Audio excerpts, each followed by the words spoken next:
2017년 9월 아버지께서 넘어지는 사고로 다치셔서 응급실에 입원하셨고 잠 못 이루던 어머니는 불교 방송을 틀어놓고 겨우 잠에 들곤 하셨습니다.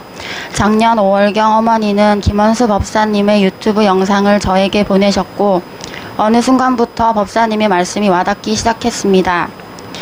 자신이 참된 불자가 되길 바라고 컨닝하기를 거부하는 모범생이었다고 하시는 법사님의 모습이 꼭 과거의 제 모습 같다는 생각을 했고 기복신앙으로 불교를 대했던 저에게 법사님의 선지식을 만나기까지의 이야기는 매우 흥미롭게 들렸습니다. 유년 시절 억지로 참기만 하다가 관세음보살을 찾으며 빌어도 해소되지 않았던 것이 선지식을 만나 바치고 나서야 비로소 마음이 편안해졌다는 법사님의 말씀이 시원하게 느껴졌습니다. 작년 겨울부터는 선지식의 가르침이 좋아 아침 저녁으로 틈날 때마다 들으면서 금강경 독송을 시작하였습니다. 약 6개월간은 독송책 없이 금강경을 유튜브로 들으면서 독송을 하였고 법사님의 법문에서 바치는 방법을 배워 연습하기 시작하였습니다. 처음으로 법사님을 배웠던 지난 6월 울산 대법회에서 바른법연구원 금강경 독송집을 사게 되었습니다. 그날 저녁 토가 달린 독송집으로 독송을 하였는데 단전에 힘이 들어가고 손발이 따뜻해지면서 몸에서 땀이 났습니다. 7월부터는 1호 법회에 참석해 법사님의 법문을 들으면서 금강경 독송과 바치는 연습을 지속하였고 8월 초부터 마음이 편안해짐을 느꼈습니다. 일을 하면서 제 마음가짐이 점차 변하는 것을 느낄 수 있었습니다. 저는 한국에 진출하려는 업체들의 온라인 마케팅을 지원하는 회사에서 디자인 업무를 하고 있습니다. 그간 잘해야 한다는 생각만 할 뿐 일에 흥미를 느끼지 못했는데 처음으로 일을 즐기는 제 자신을 발견하게 되었습니다. 그리고 일 특성상 외국 사람을 응대한 일이 잦은데 늘 긴장하며 자신감이 없었던 제가 마음이 여유로워야 좋은 인연이 생긴다. 못한다는 생각, 일이 어렵다는 생각은 내 착각이다 라는 말씀을 마음에 새기자 여유와 자신감이 생기게 되었습니다. 그래서인지 좋은 업체와 계약이 성사되었고 업체들 또한 예전보다 제 의견을 긍정적으로 받아들이는 것을 느꼈습니다. 그러던 중 금강경 수련원 연수회에 참가할 기회가 생겼습니다. 저에게 있어 금강경 수련원 참석은 현재의 난제와 분별을 진실되게 바치는 것의 위력을 실감하고 1호 법회에서 잘 느낄 수 없었던 공경심에 대해서 배울 수 있는 귀한 시간이었습니다. 그리고 지난 9월 6일에 처음으로 주말 출가에 참석했을 때 듣던 대로 원당 법당에 오니 기분이 좋고 마음이 편안해짐을 느꼈습니다. 첫날 저녁 일독 후에 자리에 누우니 몸속은 꽉 차는데 온몸은 자리에서 붕 뜬 듯 한없이 가볍고 편안하였고 1시간 이상 그 느낌이 지속되었습니다. 현재는 금강경 공부가 점차 재미있어지고 예전에는 이해되지 않았던 부분이 이해되면서 법사님의 말씀이 더욱 실감이 나는 것 같습니다. 회사에서 계약 연장, 수익 창출 등 좋은 소식이 들려오고 그전에는 혼자 하기 어려운 결정들도 혼자서 척척하게 되는 것 같습니다. 그리고 감사하게도 최근에 아버지의 건강이 많이 좋아졌습니다. 묻는 말에만 대답했던 아버지는 요즘 말을 걸려고 먼저 입을 여시고 1년 가까이 진척이 없었던 재활치료도 서기 위한 근육운동에서 걷기 위한 근육운동으로 넘어갔습니다. 여기서 이만하면 됐다 하지 않고 마음이 편안해지고 일이 풀리는 듯하면 더 바쳐야 한다는 법사님의 말씀을 잘 새겨 환희심 날 때까지 더욱 정진하겠습니다. 이 질의응답 들으시는 모든 분들이 재앙은 소멸하고 소원은 성취하여 부처님 전에 시봉 잘하시기를 발언하며 2가지 질문을 올리겠습니다. 첫 번째는 효녀 심청이에 관한 질문입니다. 효녀 심청이 이야기는 심청이가 아버지의 눈을 뜨게 하려고 공양미 상백석에 몸을 팔아 인당수에 몸을 던지지만 하늘이 감동하여 생환한 후 왕비가 되고 아버지의 눈을 뜨게 한다는 행복한 결말을 가지고 있습니다. 그런데 심청이는 내가 죽고 내가 눈을 뜬들 무슨 소용이 있느냐며 반대하는 신봉사를 뒤로하고 인당수에 몸을 던졌고 심청이 떠난 뒤에 신봉사는 슬픔과 외로움 속에서 지냈다고 합니다. 여기서 아버지의 뜻을 거역하고 죽음을 택한 효녀 심청이는 배은망덕하는 보호를 받게 되는지 궁금합니다. 두 번째는 조건 없는 사랑에 관한 질문입니다. 제가 법사님의 유튜브 영상을 보며 처음으로 체류 비읍한 부분이 우리는 실제로는 어떤 조건을 붙이고 사람을 대한다, 어떤 조건이 있어 사람을 좋아한다는 말씀이었습니다. 최근에 글로벌 주말 출가 영상 편지에서 말씀하셨던 조건 없는 사랑이 저는 잘 실천이 되지 않는 것 같습니다. 예전에 법사님께서 바치는 방법에 대해 처음에는 긴 문장으로 하다가 점차 줄어 비읍만 해도 되고 나중에는 집중만 해도 된다고 하셨듯이 어떻게 하면 이 조건 없는 사랑을 실천할 수 있을지 그에 대한 귀한 가르침 부탁드립니다. 그리고 이 조건 없는 사랑이 절대적 믿음과 어떻게 다른지 법사님께 여쭙고 싶습니다. 감사합니다.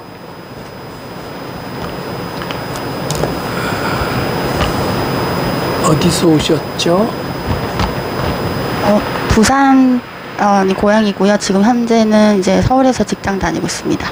그럼 이제 서울에서 오신 거죠? 네. 결혼은 했어요? 아직 안 했습니다. 아직 안 했습니다.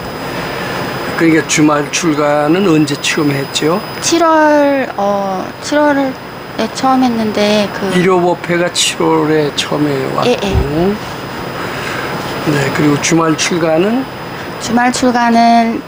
9월 6일이요. 얼마 안 되죠. 예. 네, 근데 지금 아마 들으신 분은 아시지만은 아주 짧은 시간에 그 전에 그렇게 이 금강경 공부하기 전엔 마음이 평화롭지가 않았었죠. 근데 어떻게 이렇게 금강경 읽은 뒤에 마음도 평화로워질 뿐만 아니라 직장의 일, 가정의 일 사건 다 풀리는 것 같아요. 네. 내가 거꾸로 물어보고 싶은데 왜 그럴까요?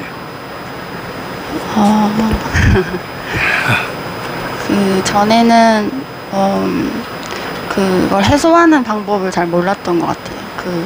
전에도 어디 뭐 절에 다니거나 네, 이랬어요? 절에 사실은 좀 저희 가족들이 절에 한동안 안 다녔다가 아버지 이제 아프시고 나서 다시 조금 이제 그러니까 불법을 다시 조금 가까이 하게 된 계기가 돼서 예, 그 가까운 절에 이제 다니면서 이제 보시하고 이제 이름 써서 연등 달고 그런 걸 좀 했었거든요. 연등 달고 예. 영가천도도 했어요? 그런 건 안 했고요. 그냥 제가 개인적으로 가서 이제 기도하고 주기적으로 뭐 2주에 한 번 이런 식으로 갔었어요. 기도는 어떤 식으로 했어요? 그냥 이제 보시하고 절하고 앉아서 뭐 저는 그때 반야신경 그냥 한 번 읽고. 예.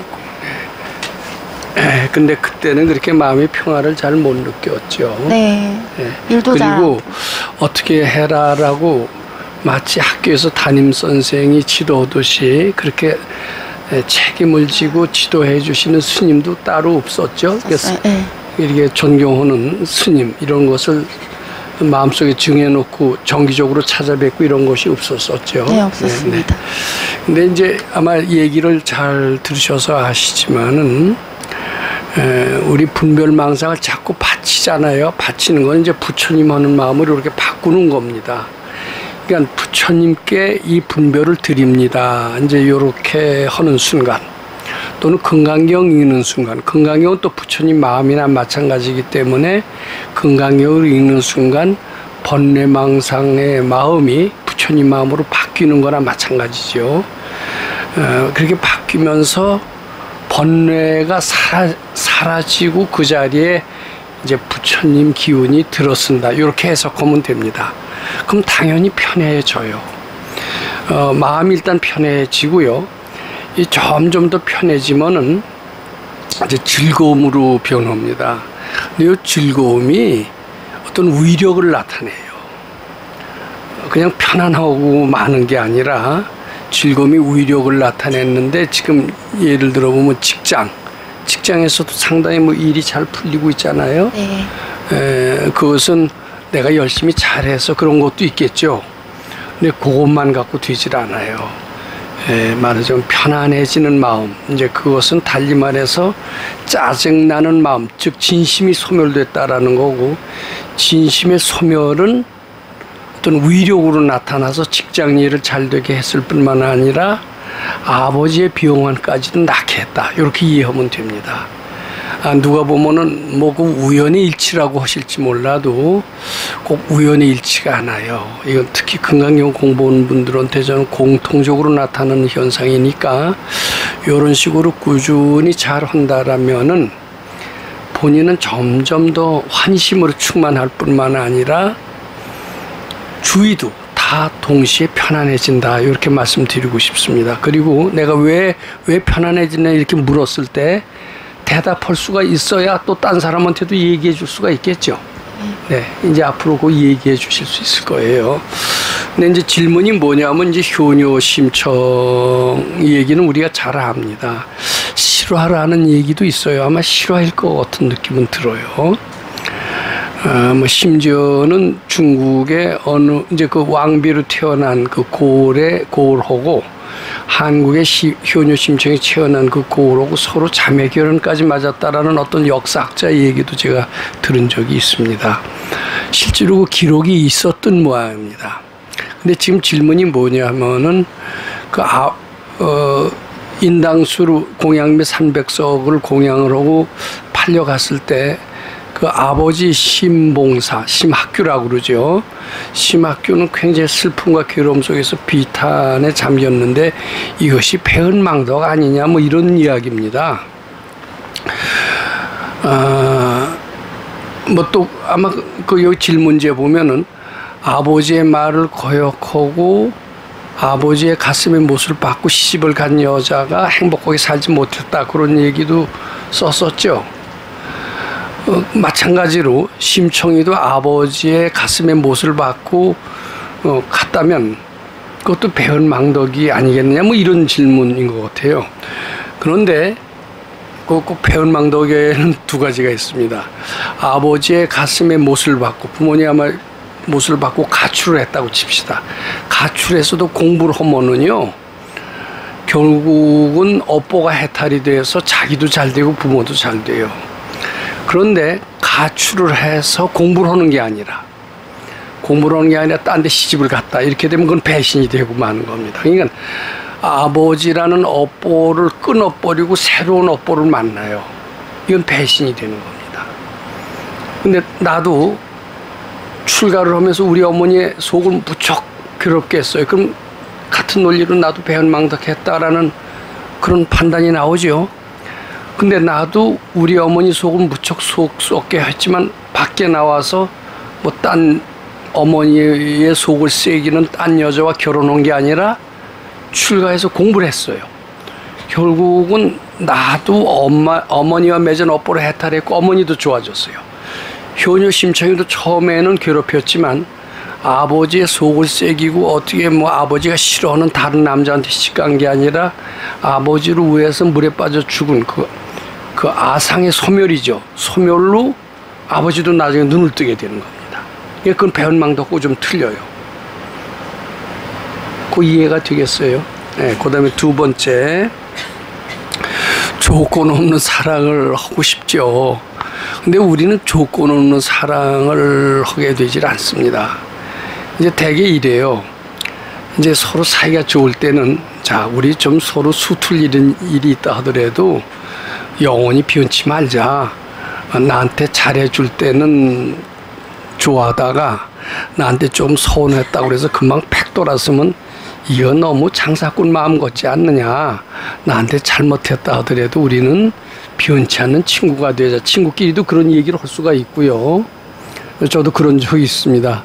또 부부끼리도 우리 서로 내가 당신한테 이렇게 잘해주는 바람에 당신도 나한테 반해서 시집으로 왔지만 내가 못해주는 경우에도 서운해하지 말고 그 처음에 좋아했던 그 마음을 좀 계속 유지해 주기를 바라오. 이렇게 이제 대개 결혼 약속들을 합니다. 저는 주례를 여러 번 섰기 때문에 선언이라는 것을 여러 번 해봤어요. 여한 경우에도 뭐 서로 존경과 사랑을 뭐 하고 비운치 않겠습니까? 이제 조건 없는 사랑을 하겠습니까? 이런 성원의 약속들을 되게 합니다. 근데 그게 안 돼요.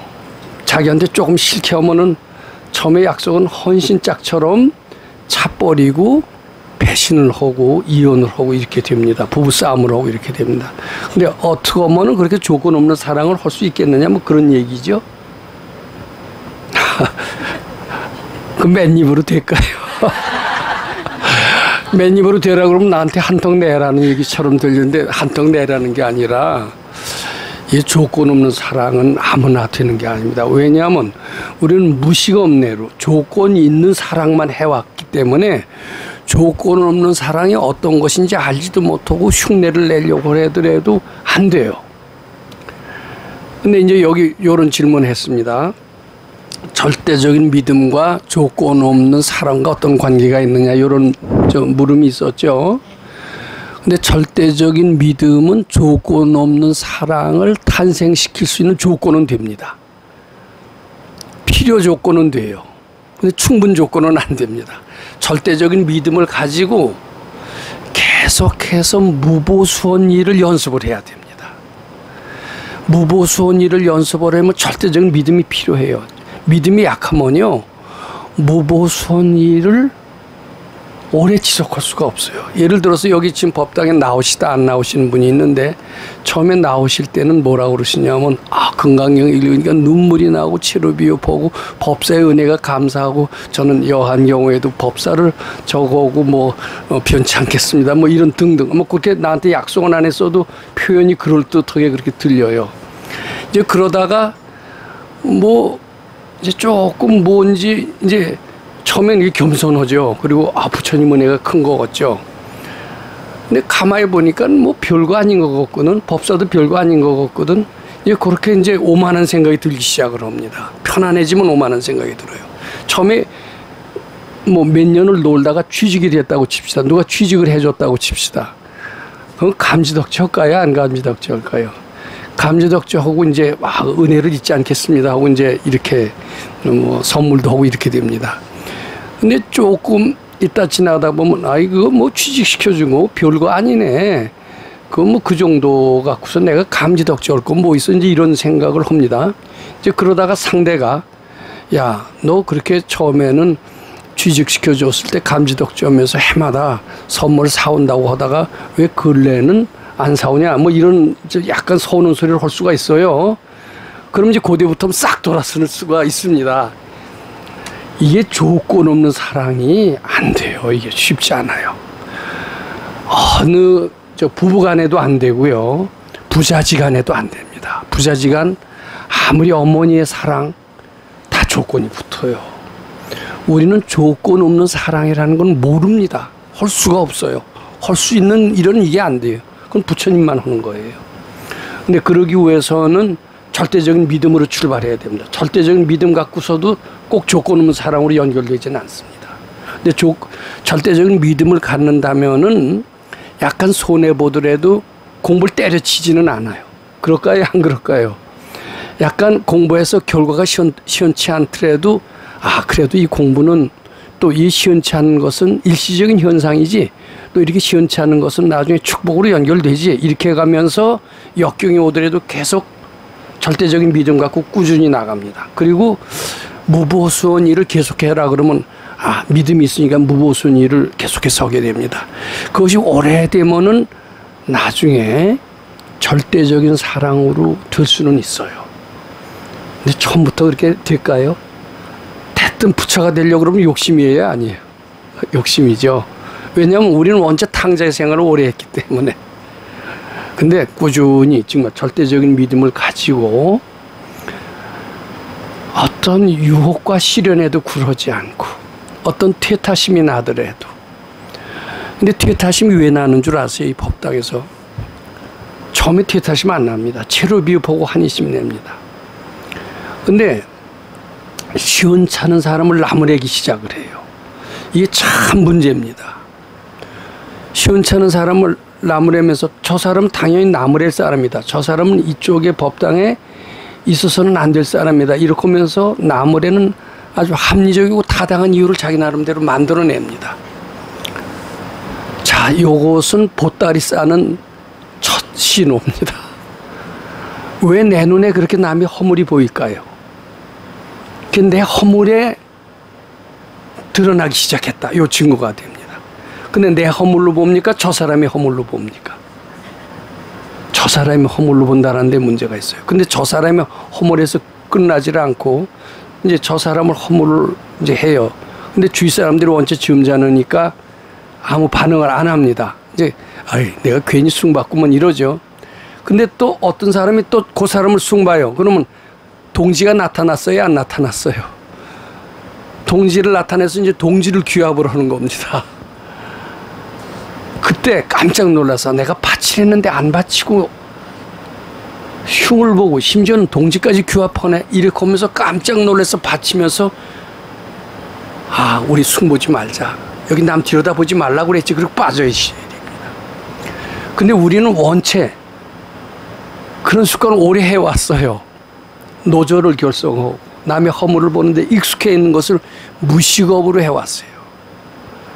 그래서 처음에는 환심 나고 체류비협했어도 이게 끝난 게 아닙니다. 영원한 신심으로 안 이어집니다. 조건 없는 사랑으로 안 이어집니다. 옛날 습관은 반드시 나오게 돼 있어요. 편안해질 때 나옵니다. 이만하면 되었다 할 때 반드시 나오게 돼 있습니다. 그러면서 남의 허물을 보기 시작을 합니다. 그럼 A라는 사람이 허물을 보다 보면 다 그래요. 다 그렇게 되면 여기 뭐 처음에 체류비읍으로 하고 다 천사들만 모인 집단으로 알았는데 다 별 볼 일 없구만. 이제 그러다가 법사만은 괜찮아 이렇게 됩니다. 근데 조금 더 있다가 이제 법사까지도 그런 사람으로 됩니다. 이제 그 뒤는 보따리 싸고 나가는 거예요.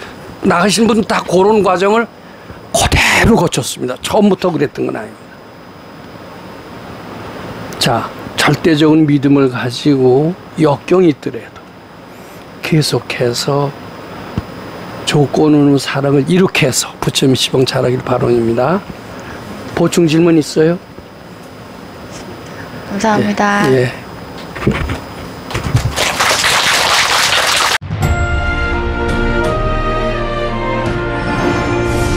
금강경 가르침을 통해 올바른 인재 양성 교육과 각종 사회 문제에 대한 해법을 현대인들에게 제시하고 있는 바른법연구원 김원수 법사가 금강경 독송 및 수행을 통해 얻은 일체 유심조, 공, 불이, 구족의 진리로 역경과 난제를 실제 해결하는 체험을 통한 설법집 우리는 늘 바라는 대로 이루고 있다를 출간했습니다. 구입은 전국 서점에서 가능하며 문의는 청우당 02337-1636번입니다.